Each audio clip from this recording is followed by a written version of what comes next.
Hello बच्चों, इस video में हम स्टेशनरी वेव्स का ग्राफिकल रिप्रेजेंटेशन करेंगे। पिछली वीडियो में हमने स्टेशनरी वेव्स से रिलेटेड उनके मैथमेटिकल एक्सप्रेशन ड्राइव किए थे और उन्हें डिफाइन किया था, और साथ में जो हमारे सॉफ्ट मीडियम है और हार्ड मीडियम है, दोनों ही मीडियम्स में जो स्टेशनरी वेव निकल के आई उनमें रिजल्टेंट जो डिस्प्लेसमेंट है वो किन किन पोजीशंस पे या किन किन टाइम पर वो मैक्सिमम होता है और मिनिमम होता है, उनकी कंडीशन ड्राइव की थी हमने। और बताया था कि भाई जो सॉफ्ट मीडियम में स्टेशनरी वेव बनती है वो टी की जीरो, टी बराबर जीरो पर, टी बाई टू पर और कैपिटल टी पर, इस तरह से हमें यहाँ पर मिनिमम मिलता है, यानी जो वाई होता है वो मिनिमम होता है। और टी की कुछ वैल्यूज़ पर, जैसे T by four, three T by four, five T by four, in values पर जो रिजल्टेंट डिस्प्लेसमेंट है वेव, स्टेशनरी वेव का, वहाँ हमें मैक्सिमम मिलता है। तो हमने कुल दो कंडीशन यहाँ पर बनाई है जिसमें हम ये शो करके दिखाएंगे कि भाई मैथमेटिकल तो हमने शो कर दिया कि आप देखो ग्राफिकली ये हमें कैसा दिखेगा, मतलब जो मिनिमा या मैक्सिमम डिस्प्लेसमेंट कैसे शो होता है स्टेशनरी वेव्स में। तो पहली कंडीशन में सॉफ्ट मीडियम है हमारे पास, और इंसिडेंट वेव हमें पता है, जो इंसिडेंट वेव होते हैं उसकी इक्वेशन है plane progressive y is equal to A sine two pi T upon T minus two pi X upon lambda, और रिफ्लेक्शन के केस में ये प्लस हो जाता है, यहाँ पर साइन चेंज हो जाता है।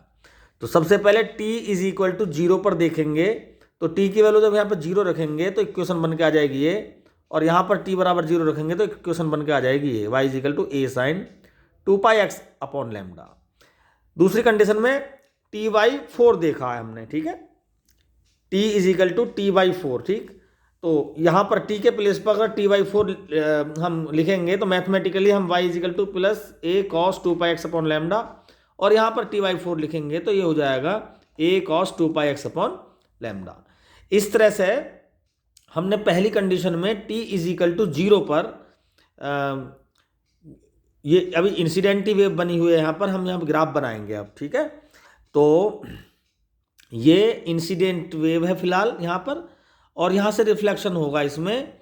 तो यहाँ पर जो t बराबर जीरो पर है तो रिफ्लेक्शन देखो कैसा होगा। हालांकि रिफ्लेक्टेड वेव जो है वो है a sign two pi X upon lambda. Incident यानी इंसिडेंट वेव और रिफ्लेक्टेड वेव, इनके देखो ये माइनस का नेगेटिव, यहाँ पर एम्पलीट्यूड नेगेटिव में है और यहाँ पर पॉजिटिव में है। तो ऐसी कंडीशन में जो इंसिडेंट वेव होगी वो यहाँ से ऊपर की तरफ स्टार्ट ना होकर वो कुछ इस तरह से स्टार्ट होती है, इस तरह से। तो इसको थोड़ा चेंज करेंगे, ऐसे स्टार्ट होती है, ठीक है। यानी ए माइनस का है ना इंसिडेंट वेव, ये है माइनस ए साइन टू पाई, तो इसकी इंसिडेंट, इसकी वेव जो फॉर्म बनेगी वो नेगेटिव, अगर प्लस होता तो ऊपर से बनती, ठीक है। तो यहाँ पर ये रिफ्लेक्शन होगा, यहाँ पर थोड़ा चेंज करना पड़ेगा इसको थोड़ा सा।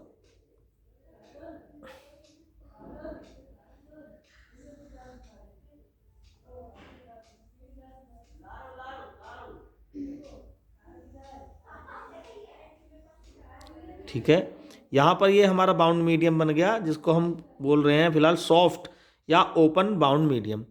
तो यहाँ से क्या होगा, अगर ये सॉफ्ट बाउंड मीडियम ना होता तो ये डॉट डॉट इस तरह से पास होती, लेकिन यहाँ से रिफ्लेक्शन होगा और फेज में कोई चेंज नहीं होगा, यानी ये डाउनवर्ड कंडीशन में तो डाउन में ही रहेगा ये पोर्शन। तो ये कुछ इस तरह से बन जाएगा, यानी फेज 0 डिग्री बनाने के लिए ये रिफ्लेक्टेड वेव कुछ इस तरह से चलेगी, ऐसे ये बन गई। तो ये डॉटेड लाइन रिफ्लेक्टेड वेव को शो कर रही है। तो देखो रिफ्लेक्टेड वेव प्लस का ए साइन है यहाँ पर, तो यहाँ पर देखो पॉजिटिव डायरेक्शन में वेव यहाँ से अपने मैथमेटिकली डायग्राम के साथ मैच हो रही है यहाँ पर। तो जहाँ पर इस कंडीशन में देखें जितना एम्पलीट्यूड किसी पर्टिकुलर टाइम में इंसिडेंट वेव का है उतना ही अपोजिट डायरेक्शन में रिफ्लेक्टेड वेव का है। तो इस कंडीशन में नेट एम्पलीट्यूड क्या हो गया, जीरो। तो इस कंडीशन में हमें क्या मिल जाएगा, यहाँ पर मिनिमम इंटेंसिटी मिलेगी, यानी zero is equal to T, T by two T. इन तीनों कंडीशंस में हमें क्या मिलने वाली है, अगर हम बनाएं जीरो इंटेंसिटी मिलने वाली है। ठीक है, तो जिस तरह से हमने t बराबर 0 पर फाइंड किया है, यहाँ पर t/2 रख के भी हम फाइंड कर सकते हैं।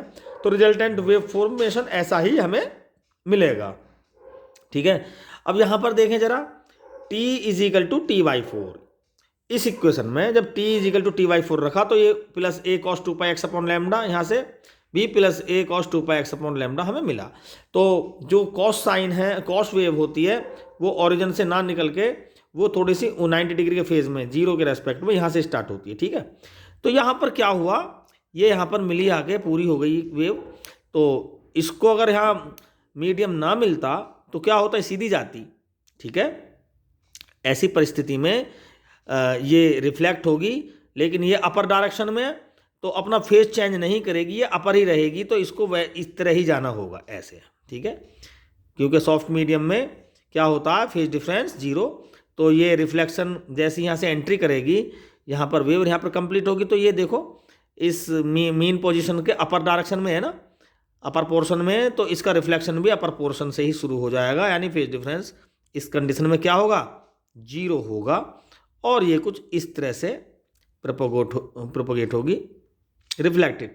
डॉटेड लाइन से रिफ्लेक्टेड वेव मैं शो कर रहा हूं इसमें।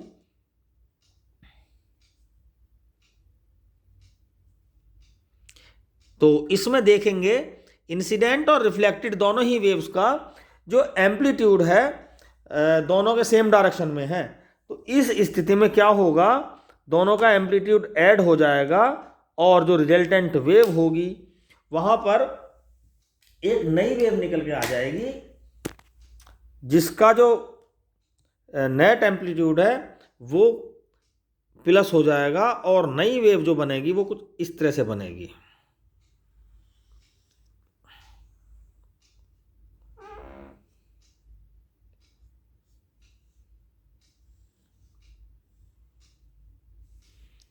ठीक है, अब हमें क्या करना है, जो नेट एम्पलीट्यूड है उसको थोड़ा सा बढ़ाना है।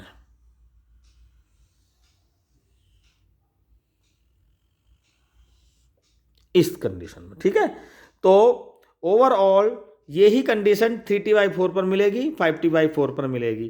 ठीक है, इसको हम प्रैक्टिस के पर्पज से अपने आप भी इसको हम कर सकते हैं। तो सॉफ्ट मीडियम से इस तरह से हम वेव फॉर्मेशन करते हैं। ठीक है, इस कंडीशन में मीडियम के कुछ पॉइंट रेस्ट पोजीशन पर रहते हैं, उनमें कोई भी डिस्प्लेसमेंट नहीं होता पार्टिकल्स में। तो ऐसे पॉइंट्स को हम जो बिल्कुल रेस्ट पोजीशन में होते हैं उनको हम नोड्स बोलते हैं। ठीक है, एन से डिनोट करते हैं। जैसे ये मीन पोजीशन पर है यानी रेस्ट में है ये पॉइंट, और जो रेस्ट में नहीं है और जहाँ डिस्प्लेसमेंट अधिक है उनको हम एंटी नोड बोलते हैं। जैसे ये कंडीशन हो गई यहाँ पर ये, इसको हम ए से डिनोट करते हैं। ठीक है, इन्हें ए से डिनोट करेंगे इन पॉइंट्स को। तो भाई ये है, ठीक है, ए। तो ये जितने जहाँ पर डिस्प्लेसमेंट ज़्यादा है, जैसे यहाँ पर रेस्ट में आ गया है ना, जो मीडियम के पार्टिकल रेस्ट में आ गए तो नोड हो गया ये। और यहाँ पर देखें जरा, एंटी नोड हो गया। डिस्प्लेसमेंट जहाँ ज़्यादा है वहाँ एंटी नोड बन जाते हैं। यानी कहने का मतलब ये है, देखो ये जो पोर्शन है ये यहाँ से लेके एक नोड से नोड के बीच में डिस्टेंस कितनी होती है, क्वेश्चन आता है λ/2। ठीक है, एक नोड से नोड के बीच में, क्योंकि ये हाफ वेव है यानी इसकी वेवलेंथ λ/2, और एक एंटी नोड और नोड के बीच में जो डिस्टेंस होती है वो λ/4 होती है। ये जो वेव होती है स्टेशनरी वेव, ये कोई एनर्जी को कैरी नहीं करती, एक ही जगह पर फैलती और सिकुड़ती रहती हैं। ठीक है, इन वेव्स में मीडियम के सभी पॉइंट एक टाइम पीरियड में 2 बार अपनी इक्विलिब्रियम पोजीशन से गुजरते हैं। अर्थात जो स्टेशनरी वेव है वो एक टाइम पीरियड में पार्टिकल 2 बार एक सीधी रेखा में आ जाते हैं। तो इनकी बड़ी विचित्र कुछ बहुत प्रॉपर्टियां हैं, एक अलग से वीडियो बनाएंगे इस पे हम नेक्स्ट में। इनकी जो जो स्टेशनरी वेव है इनकी प्रॉपर्टीज़ पर बेस्ड। तो अभी हमने सॉफ्ट मीडियम के बारे में पढ़ा कि सॉफ्ट मीडियम में ग्राफिकल रिप्रेजेंटेशन क्या होता है।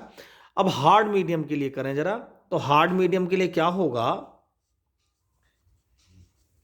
हार्ड मीडियम में पाई यानी 180 डिग्री का फेज डिफरेंस हो जाता है, तो पाई की वजह से यहाँ पर माइनस हो जाएगा और यहाँ पर प्लस हो जाएगा। ठीक है, तो जो हार्ड मीडियम में कंडीशन चेंज हो गई हैं, जो ये टाइम है इस पे हमें मैक्सिमा मिलेगा और जो ये वाला टाइम है इस पे हमें क्या मिलेगा, मिनिमा।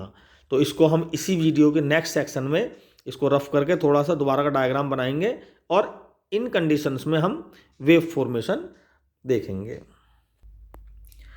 तो बच्चों पिछले सेक्शन में जो हमने ग्राफिकल रिप्रेजेंटेशन किया वो सॉफ्ट मीडियम के लिए किया था, अब करेंगे हम हार्ड मीडियम के लिए, जिसमें बस बहुत थोड़ा सा डिफरेंस है। यहाँ पर पहले प्लस था, माइनस हो गया पाई फेज डिफरेंस की वजह से, क्योंकि हार्ड मीडियम्स में पाई फेज डिफरेंस आता है, यहाँ पे प्लस हो गया। ठीक है, तो इस कंडीशन में हम t बराबर 0 पर पहले बनाएंगे, उसी तरह से t/2 और t पर भी हम आसानी से बना लेंगे। ठीक है, तो t बराबर 0 पर ये माइनस a साइन 2πx/λ, ये इक्वेशन है, इंसिडेंट वेव है ये। ठीक है, तो ये इंसिडेंट वेव का हमने ग्राफ बना लिया यहाँ पर, वेव का वेव फॉर्म, और यहाँ पर हम अब 180 डिग्री का फेज डिफरेंस शो करेंगे। तो जब 180 डिग्री का फेज डिफरेंस शो होगा तो ये इस तरह से रिफ्लेक्ट हो जाएगी। ठीक है, पीछे की तरफ डॉटेड लाइन में यहाँ पर रिफ्लेक्शन शो हो रहा है ऐसे।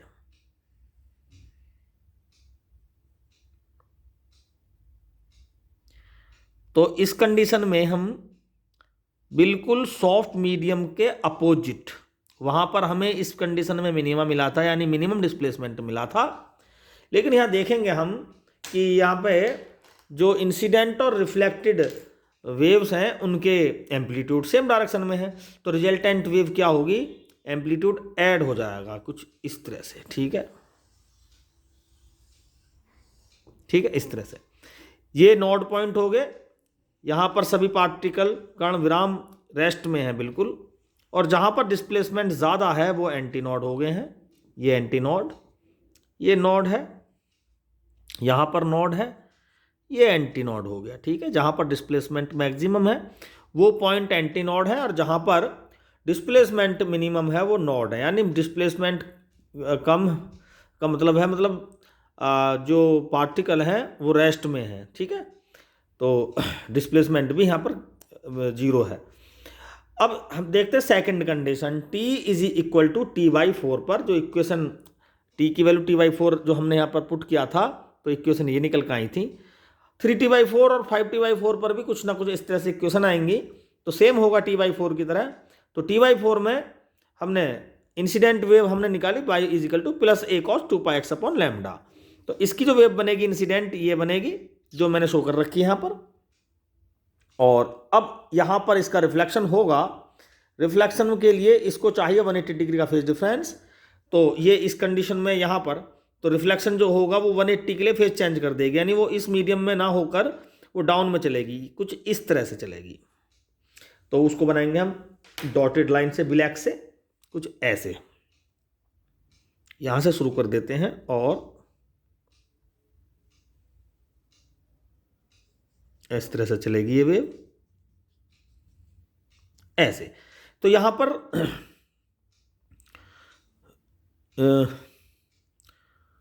ये नेगेटिव साइड आई है यहां पर निकल के,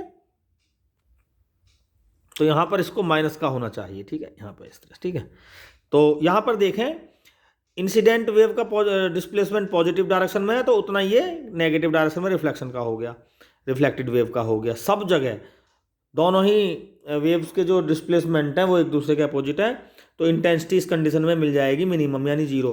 तो एम्पलीट्यूड अगर बराबर है दोनों के तो 0 हो जाएगी इंटेंसिटी। ठीक है, तो ये यहाँ पर नोड मिला, anti node, node, anti node, node, anti node, यहाँ पर नोड मिला, और ये एंटी नोड, और ये मिला नोड। ठीक है, और यहाँ पर भी क्या है, एंटी नोड यहाँ पर। ठीक, तो इस कंडीशन में जो t/4 पर हमें मिनिमम मिला है, तो इन कंडीशनों में भी हमें यही कंडीशन मिलेगी, और बिल्कुल सॉफ्ट मीडियम से जो कंडीशन आई थी मैक्सिमम मिनिमा की, इसके अपोजिट है बिल्कुल। ठीक है, तो इस तरह से हम सभी टाइम पीरियड्स पर मिनिमा और मैक्सिमा यानी डिस्प्लेसमेंट y की वैल्यूज़ को हम डिसाइड कर सकते हैं, देख सकते हैं।